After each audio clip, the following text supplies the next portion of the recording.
Soy Gonzalo Pontón y damos comienzo a la segunda de estas sesiones literarias auspiciadas por la Business School of Management de Barcelona, la Pompeu Fabra y el Institut d'Humanitats del Centre de Cultura Contemporánea de Barcelona. A todos ellos quiero agradecer la invitación y la oportunidad de dedicar unos minutos a hablar del Quijote en una perspectiva que desde luego no podrá agotar la obra, pero que intenta aunar algunos de sus aspectos fundamentales desde la óptica de lo que he denominado en el título la obsesión por la literatura, que campea desde la primera hasta la última página de esta novela. No doy por sentado, aunque quizá podría, que todos habéis leído El Quijote, o que lo habéis leído con detalle, con atención, o que lo habéis leído de una manera no fragmentaria. Pero sí voy a dar por sentado que tenéis, y esto tendrá que ver con la reflexión que haremos, un conocimiento siquiera somero de las características fundamentales de la trama, o más específicamente de los rasgos constitutivos de los dos personajes principales y del modo como viven su existencia en el universo de ficción.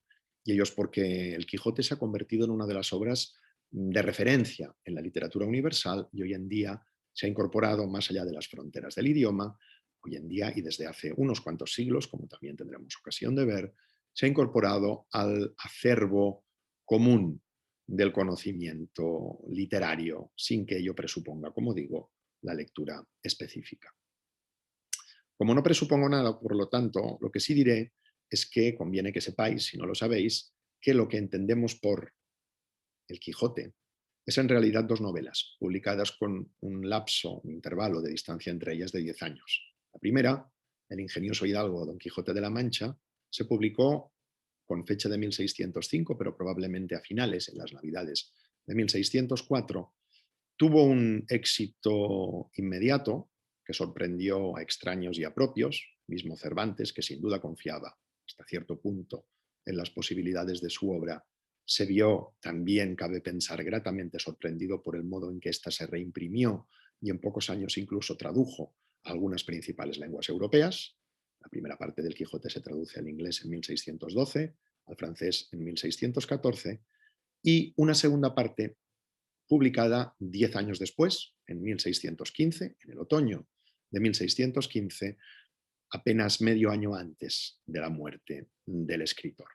El lapso es amplio, cabe pensar que entre la primera y la segunda parte no hay un designio de continuidad expreso, sino que las circunstancias y la reflexión sobre las características de la primera parte llevaron a Cervantes a continuar la obra, por más que, ya lo veremos, hay algunas referencias finales, una puerta abierta a la posibilidad de continuar la novela de 1605 si ésta tiene éxito.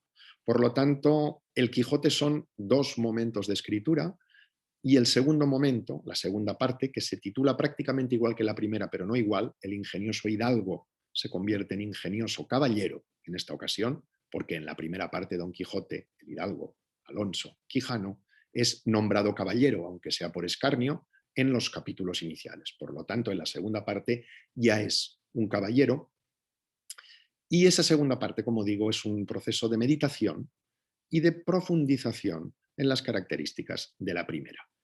No son un todo inicial, no son parte de un proyecto común, pero funcionan como un todo y como tal pueden ser leídas. Aunque para el análisis yo iré distinguiendo o haré un recorrido que nos lleve de 1605 a 1615 con un alto en el camino en el año de 1614, poco antes de la publicación de la segunda parte cervantina, cuando ocurre algo que pudo echar al traste el proyecto de Cervantes de continuar y de publicar las aventuras de su hidalgo.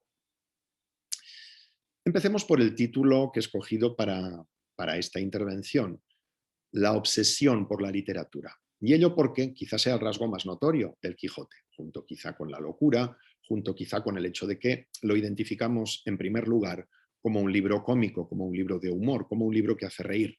Decía Martín de Riquer, un gran cervantista, que el Quijote más que reír, sobre todo lo que hace es provocar calor. Es una obra en la que se pasa mucho calor, desde luego, pero ese no sería en cualquier caso el primer elemento en el que pensaríamos. Junto con ellos está, desde luego, la presencia constante, tenaz, de la literatura, de una manera que he calificado de obsesiva pensando sobre todo en el personaje principal, pero que de algún modo, sin darle esa marca maniática, también afectaría desde luego a Cervantes, que construye una novela llena de alusiones a un universo de libros, una novela plagada de alusiones a un universo literario y que quizá, si tuviéramos que escoger para conducir esta intervención, quizá genera una pregunta que sería la siguiente: ¿cómo sería la vida vivida según los libros? Esta es una línea de interpretación del Quijote, lo que luego también se ha llamado el bovarismo,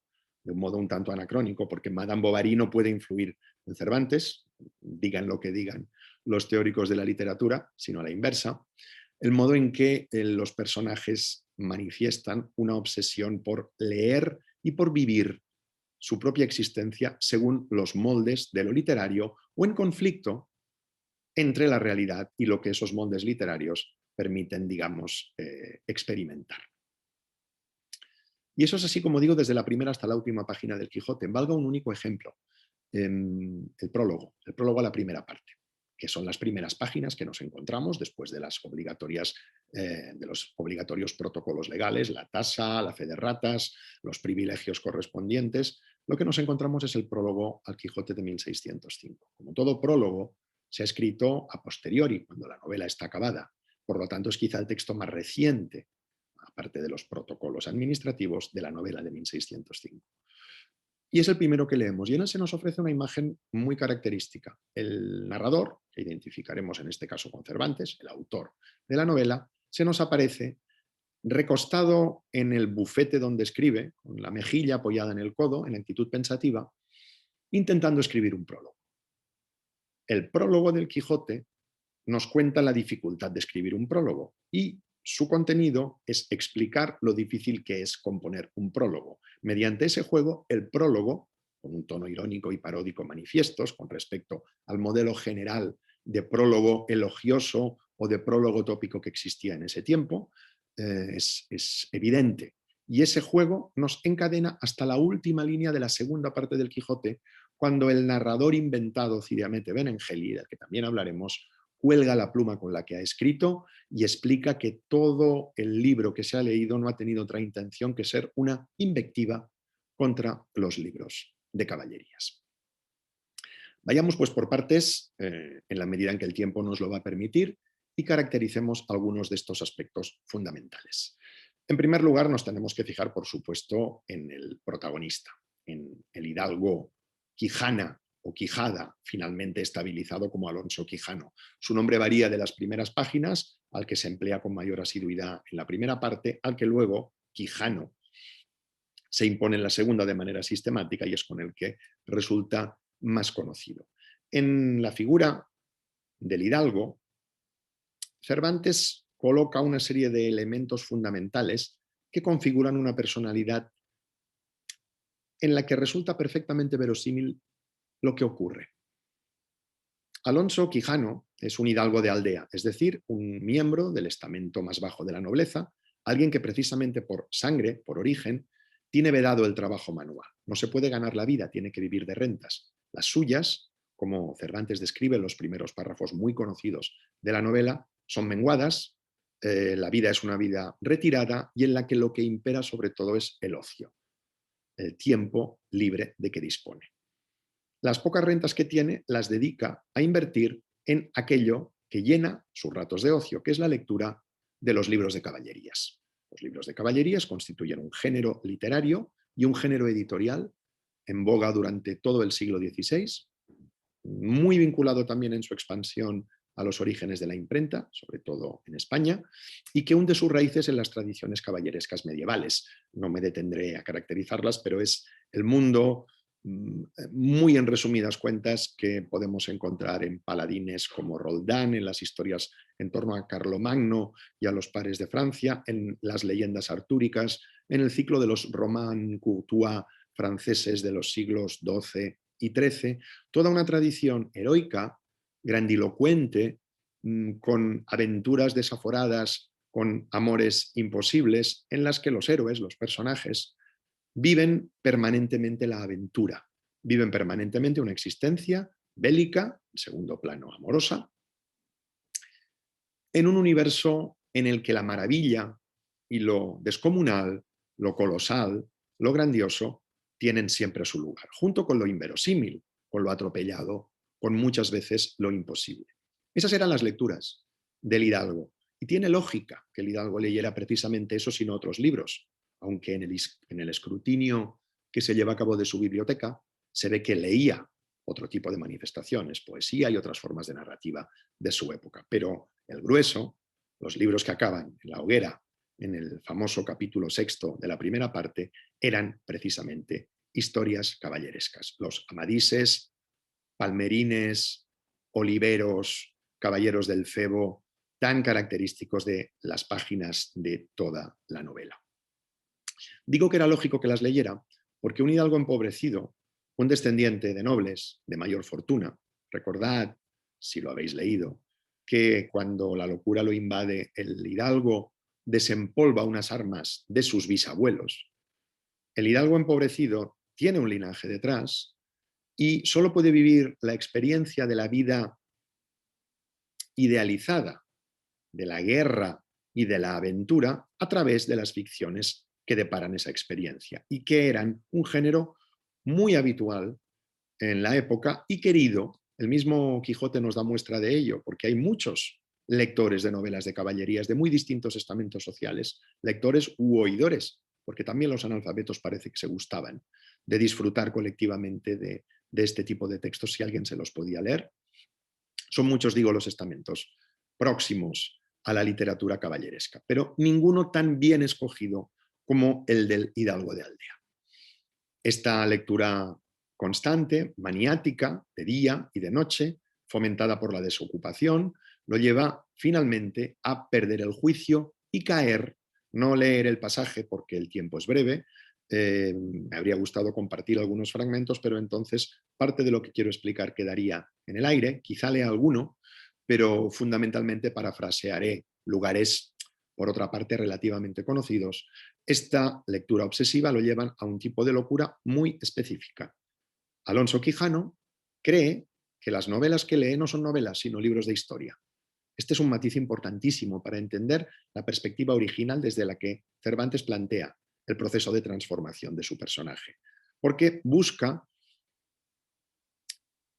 ajustar el carácter del personaje a las posibilidades de lo que le ocurre y explicar su confusión no como una locura totalmente absurda, sino hasta cierto punto comprensible.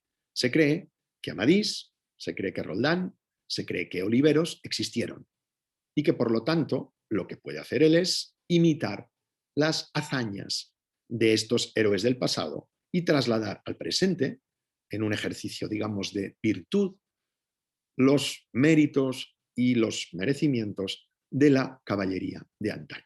Este es el punto inicial con el que la novela arranca y con el que Cervantes echa a andar a su hidalgo, que con la obsesión metódica de los monomaniáticos se ocupa entonces de complementar lo que necesita. Armadura, construcción de una celada, el único penco, el único caballo que le queda Rocinante, rebautizado además, porque se ocupa de bautizar adecuadamente en términos literarios a quienes tienen que acompañarle, se pone a su disposición, busca en una historia de amor, parece ser que nunca realizada, con una campesina del lugar, el ideal amoroso al que debe aspirar, el equivalente a lo que pueda ser Oriana para Amadís, lo encuentra Don Quijote en la figura tan etérea e incorpórea como corporeizada, veremos al final, de Dulcinea del Toboso. Y se echa al camino a vivir aventuras, de acuerdo con el dictado de la literatura. Ese es el mecanismo con el que la novela se pone en marcha. Y por ese camino, los rasgos fundamentales tienen que ver con la parodia. Y con una parodia cómica. El loco confunde sistemáticamente la realidad, piensa que una venta es un castillo, que un porquero es un enano, que el ventero es el castellano o el regente del castillo, que las prostitutas apostadas a la puerta de la venta son hermosas y menesterosas doncellas, y así sucesivamente. Y por ese camino se va generando, por contraste, muy hábil entre el mundo de la literatura y la realidad manchega de finales del XVI, que Cervantes, por razones biográficas, conocía prácticamente al dedillo y que recrea de un modo magistral, se genera ahí un impacto y un efecto cómico que mantiene en funcionamiento la novela. Ese paso, de todas maneras, se completa después de la breve primera salida, que ocupa los 5 primeros capítulos, con la incorporación del personaje de Sancho, que es fundamental por muchísimas razones que intentaré resumir en apenas un par de minutos. Cervantes toma el personaje de Sancho fundamentalmente del folclore y de la observación de la realidad. El amante de la comida, el personaje de pocas luces en el sentido de escasa instrucción o nula, pero dotado de una cierta inteligencia natural, crédulo y al mismo tiempo malicioso, medroso, asustadizo en todo momento, buen bebedor o ansioso bebedor, interesado también por apoderarse cuando puede de lo ajeno, son unos elementos tópicos que articulan a este personaje. Fundamental porque propicia el funcionamiento de la historia de Don Quijote como novela, como narración que pueda expandirse sin fin.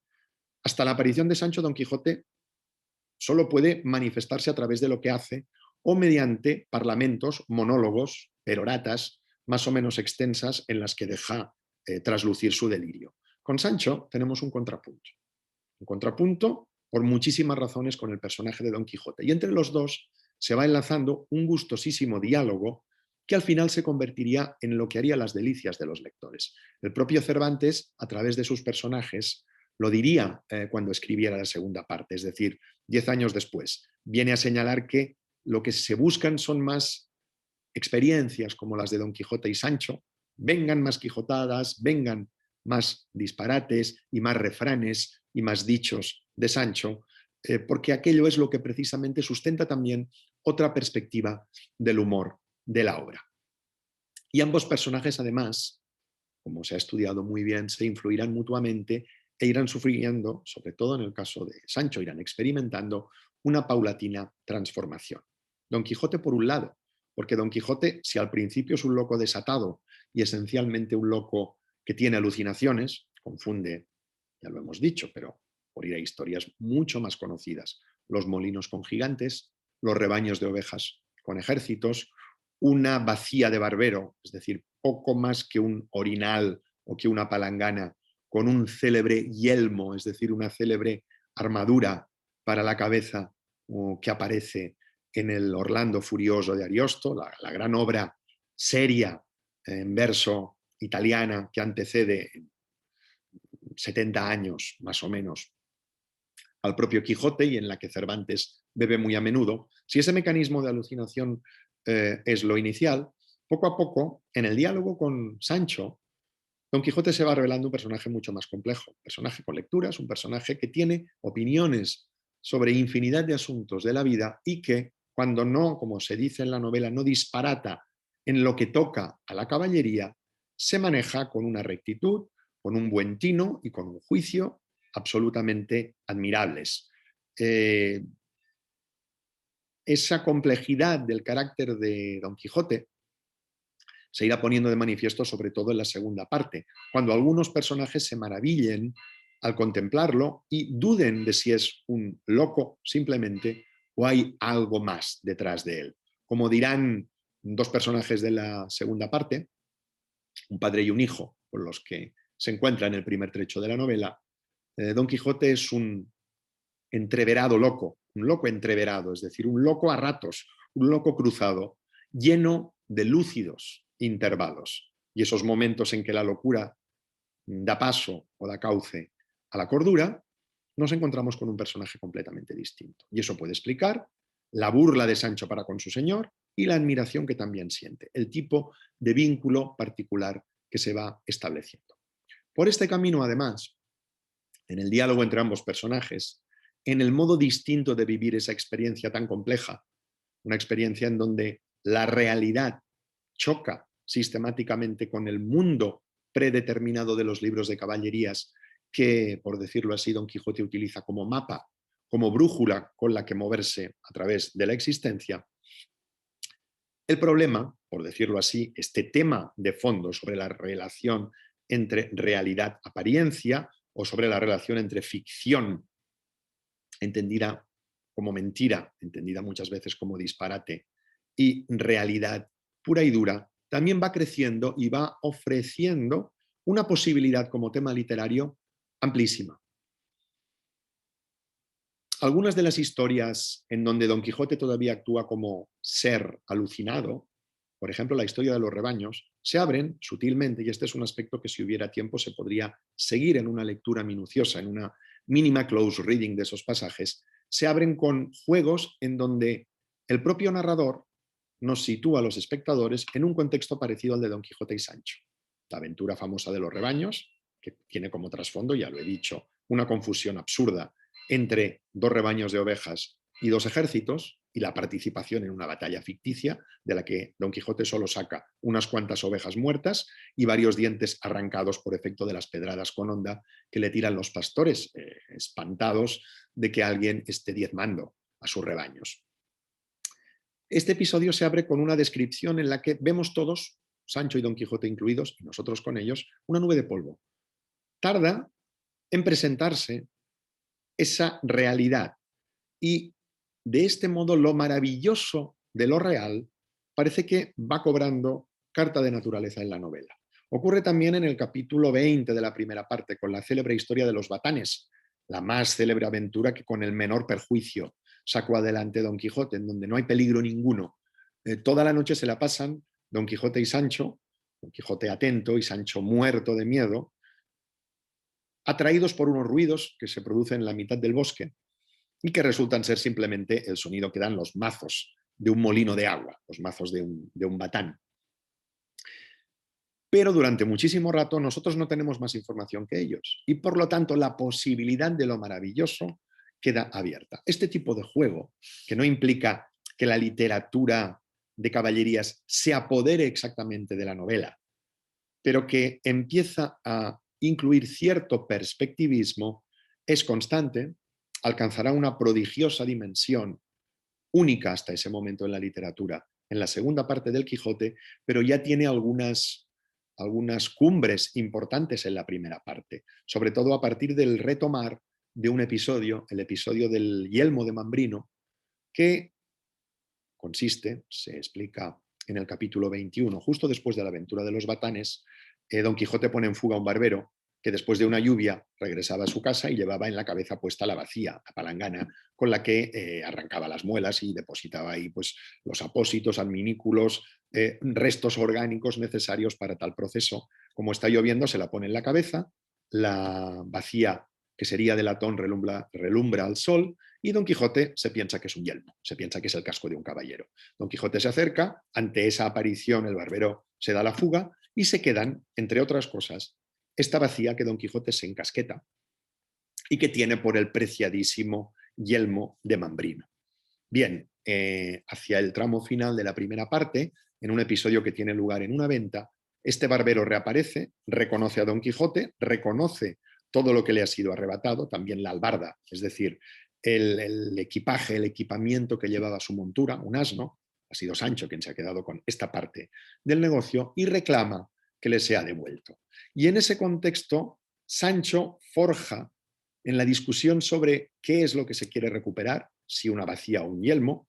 Don Quijote le dice al barbero que no sabe de qué le está hablando. Si el barbero quiere una bacía, pues podrá recuperarla, pero él solamente tiene un yelmo y por lo tanto no entiende qué es lo que se le pregunta. En esa discusión, Sancho utiliza el prodigioso término de baciyelmo, que demuestra hasta qué punto, y el término es evidentemente jocoso, se contaminan, se mezclan en la imaginación cervantina estos juegos, lo que ha sido llamado como el perspectivismo característico de la novela, y la proyectan hacia una dirección nueva.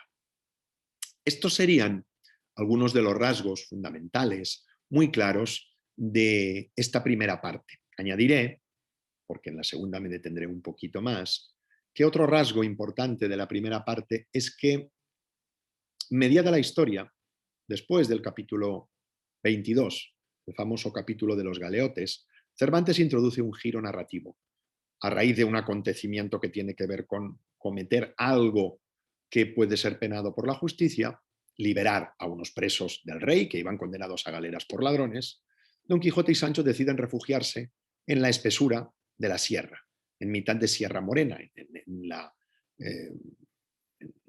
masa montañosa que separa el sur de la Mancha del norte de Andalucía, fundamentalmente de las provincias de Ciudad Real y Jaén. Ahí tenemos que situar posiblemente este episodio.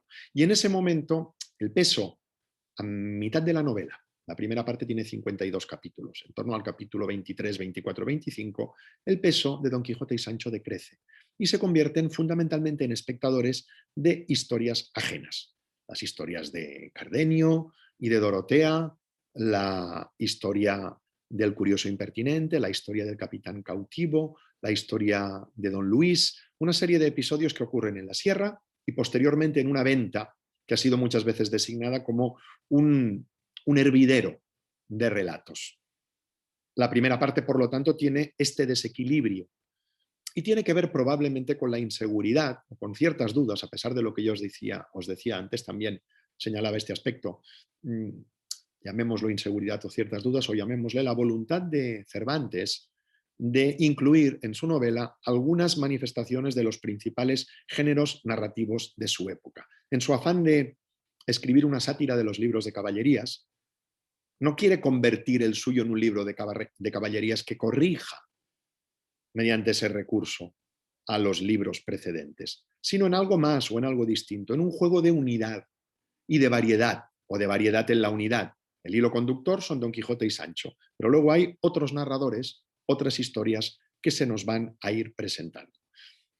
En la segunda parte, 10 años después, también a través de sus personajes, Cervantes deberá reconocer que quizá las principales tachas o críticas que se encontró su novela fueron precisamente estas historias. No por malas, se ocupa y se apresura a decir, sino precisamente por no corresponder a ese lugar. Esa voluntad de que encajen no acaba de ser, o parece que no acabó de ser aprobada por el público, y aunque son historias muy apreciables, muy interesantes, algunas de ellas probablemente ya estaban escritas por Cervantes anteriormente y aprovecha la ocasión para mecharlas en la novela que está en crecimiento, para completarla, y para dar de esta manera una panorámica de todas las posibilidades narrativas en boga en ese momento. Algunas de ellas, o todas, como digo, son muy buenos ejemplos de lo mejor también de su literatura, pero oscurecen a los personajes que ya se habían adueñado del escenario y que tienen la fuerza suficiente como para arrastrar a los lectores en la segunda parte.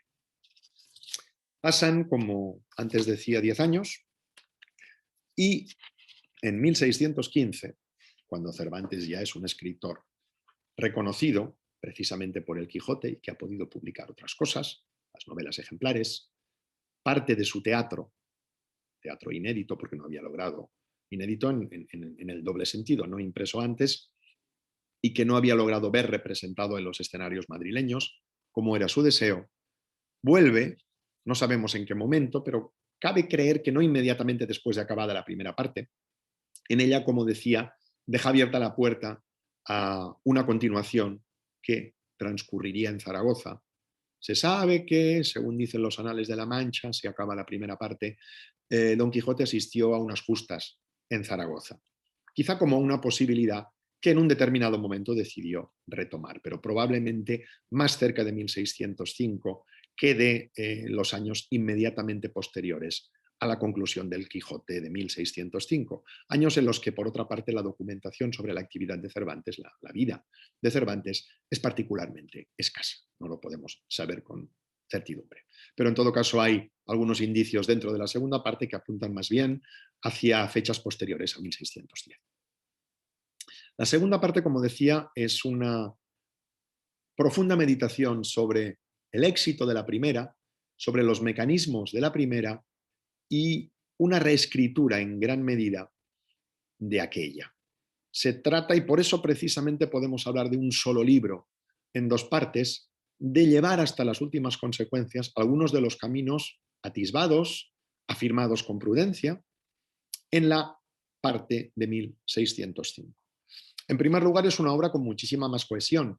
Como he señalado, la primera parte no solo tiene esta característica de ceder durante muchísimos capítulos la voz a otras narraciones, por mor de la variedad, sino que se construye sobre todo como una sarta de relatos. Las aventuras de Don Quijote y Sancho se siguen unas a las otras y podrían incluirse y suprimirse otras con relativa libertad. La segunda parte tiene muchísima más cohesión y está articulada de una manera mucho más meditada. Es una obra, en este sentido, mucho más perfecta, si se quiere. Aunque los grandes descubrimientos estén en la primera parte, la segunda es la que los lleva a su cifra y expresión más perfectas. La novela de 1615 descansa sobre dos patas o se mueve en dos trancos. Por un lado, la presencia de un personaje nuevo, el bachiller Sansón Carrasco, un joven compatriota, es decir, del mismo pueblo, de la misma aldea que Don Quijote, que intenta por todos los medios, cuando Don Quijote sale nuevamente de aventuras, traerlo de nuevo de regreso a la aldea. Tras un fracaso inicial, Sansón Carrasco logrará reencontrarse con Don Quijote en Barcelona y vencerlo en la playa de la ciudad y devolverlo de este modo a su casa para que concluya la novela y la vida del hidalgo. Esta es una de las líneas que Cervantes claramente proyectó y claramente organizó, y la otra, un episodio que tiene lugar en el capítulo 10. Son 74, son más breves, más cohesionados claramente también los capítulos de la segunda parte, en el capítulo 10 de la segunda parte, el famoso encantamiento de Dulcinea, el episodio en el que Don Quijote, acompañado de Sancho, un Sancho que ya sabe perfectamente de qué pie coge a su señor, acuden al Toboso a saludar a Dulcinea, que por supuesto no existe, y Sancho muy hábilmente le dice a Don Quijote que unas aldeanas rústicas que se encuentra son Dulcinea y dos doncellas que la acompañan. Y ahí los papeles se invierten de un modo admirable, porque Don Quijote no ve sino la realidad y Sancho, que por supuesto no ve sino la realidad, intenta convencerle de que lo que ve es otra cosa. Es Sancho explicándole a Don Quijote que esos molinos no son molinos, sino que son gigantes, si queréis que lo pongamos en estos términos. Es un lugar, una parte de la novela que ha tenido una fortuna crítica enorme y que también os recomiendo que atendáis. En cualquier caso, lo que se pone de manifiesto hoy es que Dulcinea ha sido encantada y convertida no en un ser ideal, sino un ser de carne y hueso no particularmente atractivo. Y el proceso por el que Dulcinea deberá ser desencantada, desencantamiento que nunca llega a producirse, lógicamente, vertebra también la continuidad de la novela y explica la aparición de determinadas historias o explica que en determinadas historias se mencione también la cuestión del encantamiento de Dulcinea. Así, la historia del maese Pedro y su retablo y el mono que lo acompaña, la historia del descenso a la cueva de Montesinos, el bellísimo episodio de Clavileño, la aventura a lomos de un caballo de madera que se eleva por los aires, teóricamente, que viven Don Quijote y Sancho, las preguntas a las que responde la cabeza parlante con la que se encuentran Don Quijote y Sancho en Barcelona, todo ello tiende a ir pautando también el desarrollo de esta segunda parte, que como digo, es mucho más coherente, mucho más articulada que la primera. Otro elemento de mayor importancia es que los personajes de la segunda parte, algunos de ellos, han leído la primera. Y esta es la inmersión más profunda en lo metaliterario de esta novela. A la altura del capítulo segundo, Sancho acude con una noticia sensacional a su señor. Resulta que se ha publicado la historia de las aventuras de Don Quijote. Muchos de los personajes que aparecerán en el Quijote de 1615 conocen a Don Quijote, conocen a Sancho, pueden prevenir la manera que tienen de ser, son seres famosos. Esta inmersión, que por otra parte es prácticamente imposible, porque la segunda parte se supone que sucede inmediatamente después de la primera, en el tiempo del relato, no en el tiempo de la vida, y no hay tiempo material, por lo tanto, para que se pueda haber impreso ningún libro, permite una reflexión constante una vez más sobre la literatura y permite algo más interesante, que los propios personajes protagonistas se interroguen permanentemente acerca de su existencia como seres de ficción.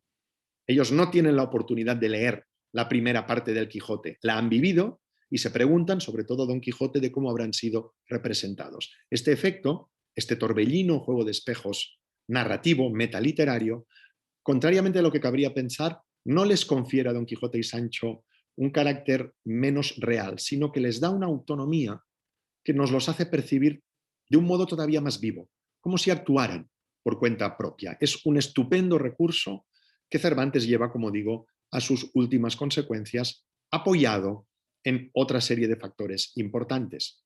Uno de ellos, y no poco importante, es el modo en que las figuras de los narradores adquieren importancia. No lo he mencionado antes, pero una de las invenciones de la primera parte que alcanza su desarrollo en la segunda es la presencia de Cide Hamete Benengeli. Cide Hamete Benengeli es el narrador árabe que supuestamente ha escrito la historia de Don Quijote de la Mancha y con él la historia de Sancho y de las aventuras, llamémoslas así, que ambos viven. Cide Hamete ya aparece en la primera parte en un recurso más bien paródico del tipo de narradores, los magos o encantadores o personajes exóticos, a veces también musulmanes, que aparecían en los viejos libros de caballerías. Y le saca algún partido Cervantes a este elemento durante una parte de la primera parte, pero no agota sus posibilidades. En la segunda, este es un elemento explotado hasta sus últimas consecuencias. Nos encontramos con un narrador, nos encontramos con una historia que ha sido escrita en árabe por un narrador llamado Cide Hamete Benengeli, que otro narrador ha traducido al castellano, un narrador que identificamos con el narrador cervantino, Cervantes, para entendernos, y que nos cuenta las historias de Don Quijote y Sancho. En la segunda parte nos cuenta cómo Don Quijote y Sancho viven el hecho de haber sido escritos por Cide Hamete Benengeli. Y vemos también cómo Cide Hamete en muchas ocasiones, hay algunos capítulos en que él mismo comenta la historia, la tiene por apócrifa, no renuncia a explicarla, se presenta como un historiador verdadero, apurando el juego entre la confusión de historia con literatura que aparece en La locura de Don Quijote. Este elemento más se añade al torbellino. Y por último, y este es el aspecto quizá más apasionante de todos los que se pueden señalar en este cauce de desbordamiento de lo literario que encontramos en el Quijote, hay un hecho que es al mismo tiempo literario y extraliterario, digo extraliterario porque ocurre fuera de la novela, que tiene consecuencias en ella y que además es engullido, absorbido por ella. Y es el hecho de que en 1614, después del verano de 1614, para ser más exactos, se publica una segunda parte de Don Quijote no escrita por Cervantes, una continuación apócrifa que además despacha con notable malicia la figura del autor primigenio, la figura de Cervantes, y que cuenta las aventuras de un Don Quijote y Sancho que no son los cervantinos, que son seres en los que, siendo una novela muy apreciable, todo hay que decirlo, viven exclusivamente en el plano, digamos que paródico, grotesco, cómico, que había caracterizado algunos de los tramos de la novela cervantina, sin su complejidad. Parece que Cervantes accedió a la lectura de esta continuación, compuesta por un tal Fernández de Avellaneda, de quien no se sabe nada, que claramente es un seudónimo, y junto al que puede estar, no puño y letra, pero sí como instigador, quizá el gran poeta y dramaturgo Lope de Vega, con quien Cervantes se había metido de manera no disimulada, o bueno, veladamente irónica, pero suficiente para quien en el tiempo podía entender a lo largo de la primera parte, y con quien parece ser que hubo una cierta enemistad en algunos momentos, una rivalidad literaria y una rivalidad o enemistad personales. Cervantes lee, cuando su novela avanza muy buen paso hacia su conclusión, esta historia de Avellaneda. Quizá en manos de otro narrador, pensad en un Cervantes que está relativamente a pocos meses de su muerte, un hombre muy mayor para la época, un hombre que cuenta entonces está más cerca de los 70 que de los 65 años, y que reacciona del modo más admirable que podamos pensar, que es incluyendo la historia de Avellaneda dentro de su propia ficción. A la altura del capítulo 59 de la segunda parte, Don Quijote y Sancho, que iban camino de las justas de Zaragoza a las que se había referido Cervantes en la primera parte, llegan a una posada y en la habitación de al lado alguien habla de la historia de Don Quijote de la Mancha. Don Quijote se presenta ante esos personajes: yo soy Don Quijote, ¿qué historia es esta? Y resulta no ser la primera parte, sino esta continuación de Alonso Fernández de Avellaneda, que se dice natural, de Tordesillas. Perplejos, hidalgo y escudero, o hidalgo y labriego, caballero y escudero, se preguntan quién es ese suplantador, quién es el creador de esta historia falsa con personajes en los que ellos mismos no pueden reconocerse. Con ese giro magistral, y eso es lo que quiero destacar, se puede entender muy bien si tenemos claro hasta qué punto, y creo que es lo que he sobre todo podido señalar en esta breve intervención, de manera gradual la literatura se adueña de todas y cada una de las páginas de esta novela y funciona como un mecanismo captador, capaz de una absorción absoluta de todo lo que rodea a la obra, el modo en que la realidad literaria externa, la publicación de una novela que puede afectar a Cervantes, se convierte en parte de la materia que él quiere desarrollar. Acabo en 2 minutos porque estoy al límite del tiempo disponible a pesar del ligero retraso. Este mecanismo que se va señalando en lo que queda de la novela, del capítulo 59 hasta el final, alcanza quizás su manifestación más espectacular cuando en el capítulo 72, ya de vuelta, derrotado Don Quijote, de vuelta a su aldea, en el último recorrido se encuentra de nuevo en una venta, de nuevo en una posada del camino, los caminos son proclives a los encuentros inesperados, con el personaje secundario más importante del Quijote de Avellaneda, don Álvaro Tarfe, el equivalente al Sansón Carrasco de la segunda parte del Quijote, que ha dejado a Don Quijote, al Don Quijote falso, encerrado en un manicomio, en la casa del nuncio de Toledo. Y Tarfe, al ver a Don Quijote y Sancho reales, pero ¿qué reales son? Al Don Quijote y al Sancho verdaderamente cervantinos, podríamos decir, se apresta y acepta con mucho gusto firmar ante notario en ese mismo momento que aquellos que tiene delante son los verdaderos Don Quijote y Sancho.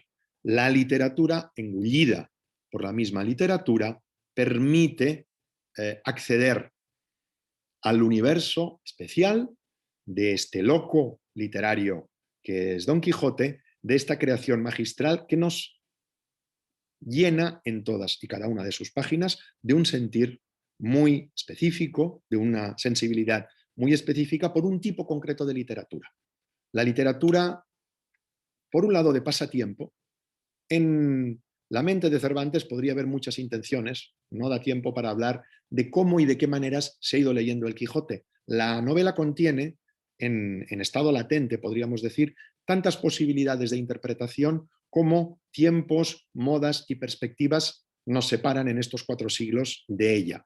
Pero si algo podemos saber es que Cervantes pretendía escribir un libro de entretenimiento, un libro de humor, y como tal fue percibido por sus contemporáneos, y también una sátira de un determinado género literario, y afirmar a partir de ello, y hablando de todo lo que fuera posible y necesario por boca de sus personajes, afirmar que en literatura, hasta lo imposible, hasta lo que no puede darse, es aceptable siempre que se cuente de acuerdo con los mecanismos narrativos suficientemente hábiles. De algún modo esa es la corrección que quiere introducir contra o con respecto a los libros de caballerías, que sin duda entretuvieron a Cervantes. Nadie a quien le disguste por completo ese género escribe un tipo de parodia donde se note tal fervor por él y donde se note tal conocimiento. Cervantes los había leído todos, y no como un académico que quiere destripar un género, sino como el lector aficionado, pero que al mismo tiempo sentía cierto malestar por el tipo de convenciones narrativas que presentaban.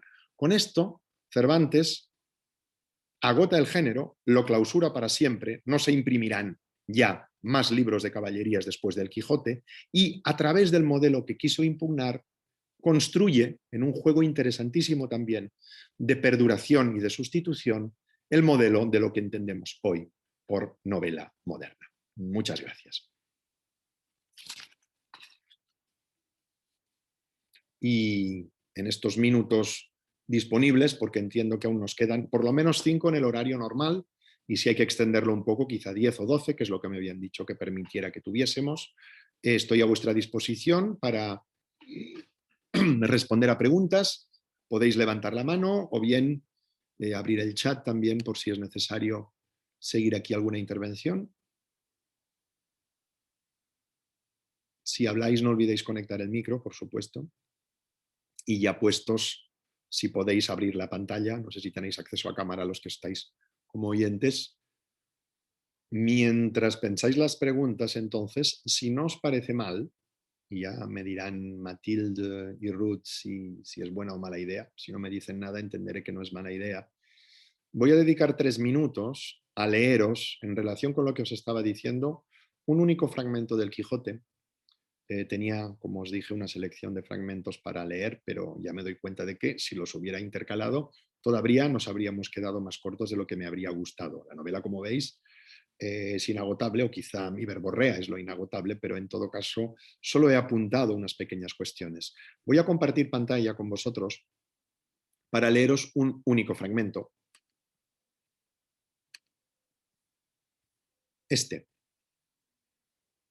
Un pasaje selecto, me muevo.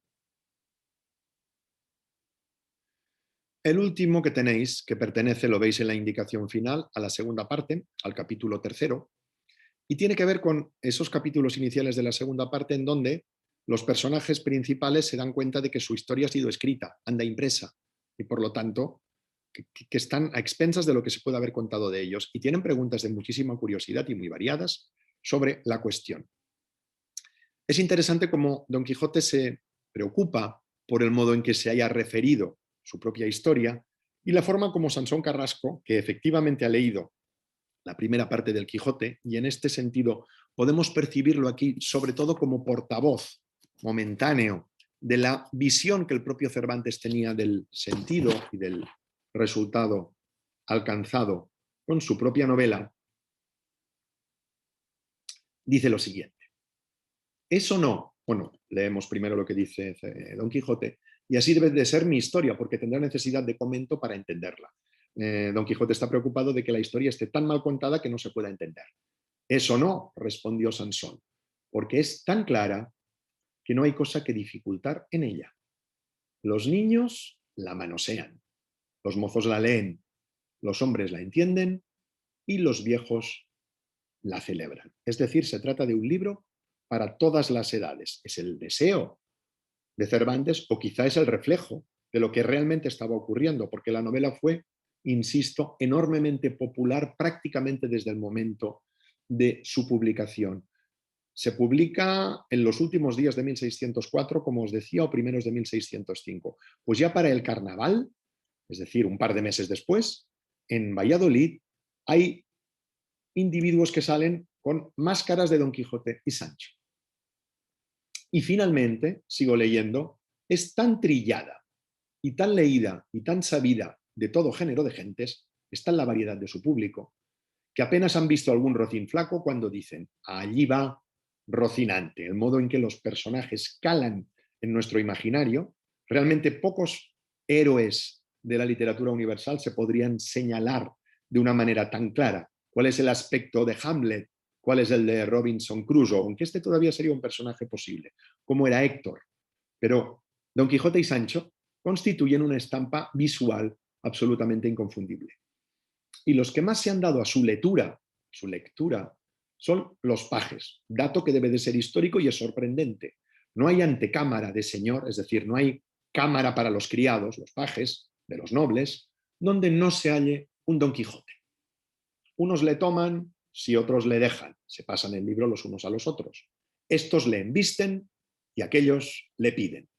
Finalmente, y esta parte también es muy interesante, dice Sansón Carrasco, o dice Cervantes por boca de Sansón, la tal historia es del más gustoso y menos perjudicial entretenimiento que hasta ahora se haya visto, porque en toda ella no se descubre ni por semejas una palabra deshonesta ni un pensamiento menos que católico. No es que Cervantes se obsesionara por estas cuestiones, quizá es un gesto de protección y de precaución, pero es interesante la primera parte. Historia del más gustoso y menos perjudicial entretenimiento. Es decir, es una obra que produce gusto, que produce satisfacción, que produce placer y no lo hace a costa de la sátira descarnada o de la maledicencia, sino a través de la risa. Y también a través de un entretenimiento provechoso. Por ahí se abrirá la novela a las interpretaciones contemporáneas a Cervantes y progresivamente a que se puedan incluir otra suerte, otra variedad de interpretaciones. Y dejo de compartir y si queréis preguntar algo, este es el momento para que lo hagáis. ¿Veo alguna mano quizá? A ver, en sección preguntas y respuestas. Sí, hola a tots. Sí, Gonzalo, tens una consulta sobre el personatge de Dulcinea, sobre la importància d'aquest personatge, sobre la seva presència i quina lectura potser et convidem a una altra sesión. Ay, claro, Sí. sería perfecto también. Yo te quería preguntar sobre el relato, el divertimiento de Borges, sobre el El Pierre verdadero Menard. Pierre Menard, sí, pero bueno, igual esto nos alarga Procuraré contestar en un minuto en tal caso para demasiado. Sí, ambas cuestiones para que precisamente todo sí, se pueda resolver. Querido Jorge, sí, sobre Dulcinea, la verdad es que no tendría excesivas cosas que decir, porque al cabo, Dulcinea, salvo en interpretaciones, digamos, desde una perspectiva de género sexual, muy recientes, Dulcinea es un personaje evanescente, Dulcinea es un personaje que no existe. Aquí, evidentemente, podría entrarse en algún tipo de reflexión sobre el papel de la mujer en la novela cervantina, en el conjunto de la obra de Cervantes, que para su tiempo es uno de los papeles más interesantes que se le pueden deparar por parte de un escritor. Las mujeres de la primera parte del Quijote, también las de la segunda, estaba pensando ahora, por ejemplo, en Dorotea, en la segunda parte estaba pensando en Altisidora, aunque es un personaje mucho menor. Son mujeres resueltas, mujeres decididas, como lo son las principales protagonistas de sus novelas ejemplares. Dulcinea es un ser evanescente, Dulcinea no existe. Dulcinea es un amor entrevisto con el que Don Quijote o Alonso Quijano, en el momento en que se vuelve loco, construye su ideal sentimental y solamente ocupa esa función estrictamente literaria. Lo interesante es cómo Sancho arrastra en la segunda parte ese elemento hacia un territorio dentro de la novela real, entre comillas, obligándole a Don Quijote a encararse con el problema del encantamiento, es decir, la conversión no en ideal, sino en realidad, de aquella Dulcinea a la que aspiraba a encontrar. Hay sobre ello hay una película incluso española en donde hay una Dulcinea de carne y hueso que sabe de la historia de un viejo enamorado de ella ya muerto loco, y las aventuras que vivió a su costa, pero no ha sido, sí, la perspectiva de género y el tratamiento de las mujeres en Cervantes, como digo, un elemento muy importante. Y por lo que toca a Pierre Menard, al célebre cuento de Borges, que no sé si habéis leído, a mí me interesa sobre todo como metáfora. No es de los mejores, pero es un muy buen cuento de Borges, sin ser de los mejores. Lo que pasa es que en Borges hay cuentos que son la perfección absoluta. Es uno de los primeros, creo que está escrito hacia 1938, formará parte de ficciones. Sobre todo es interesante el planteamiento, la utilización del Quijote de Menard y del propio Quijote como alegoría de la transformación de los grandes clásicos en función de las épocas que los leen. Pierre Menard intenta escribir un nuevo Quijote y la única manera que tiene de hacerlo es escribiéndolo, reescribiéndolo, pero palabra por palabra. Literalmente produce el mismo Quijote, pero su sentido es otro. Y el narrador borgesiano se complace, con no poco humor, en mostrarnos cómo la misma frase ahora quiere decir totalmente otra cosa. Eso ocurre en el propio libro de Cervantes, donde, y solo apuntaré esto, y creo que es un detalle interesante, la interpretación predominante que tenemos de la novela, que es la interpretación romántica, la interpretación de los alemanes e ingleses de finales del siglo XVIII, la idea de que en el Quijote se recrea o se presenta la lucha entre el ideal y la realidad, no es una lectura original, es una lectura que se impone con el tiempo y que de algún modo es además contradictoria, porque una novela puede al mismo tiempo ser una novela risible, cómica y al mismo tiempo una novela triste, trágica, melancólica. Eso le da una dignidad espectacular, más allá de cuáles pudieran ser los designios de Cervantes, que no sabremos. Sabemos que no dice nada que tenga que ver con esto cuando se refiere a las intenciones que pudieran ser las suyas, pero evidentemente esta interpretación y otras caben en la lectura renovada siempre de los clásicos, como Borges en Pierre Menard nos venía a explicar.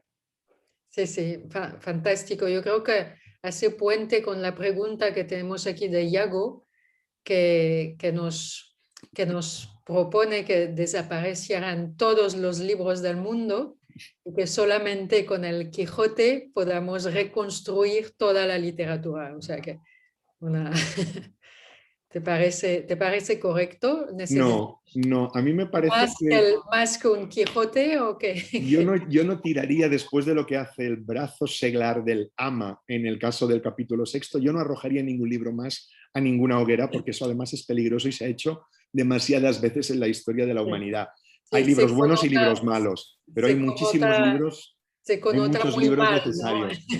Entiendo el comentario de Iago. Yo no sé lo que ese profesor quería decir, pero lo que sí diría yo al respecto, en un sentido más filológico, más de historiador de la literatura, es que si desaparecieran por determinados avatares todas las novelas de caballerías escritas antes del Quijote, podríamos reconstruir sus características a partir de esta novela. Y eso sí es importante, porque la parodia es tan buena que contiene en el trasluz, simplemente con descodificar, con eliminar el humor, si queremos, los rasgos fundamentales de todo un género. Lo magistral del Quijote es que es la mejor de las novelas de caballerías, siendo una antinovela de caballerías. Y al mismo tiempo, por eso es una novela moderna, o el inicio de la novela moderna. Muy bien, y igual nos despedimos con esta última consulta, si la ves, de Cecilia, sobre el hecho si es o no un seudónimo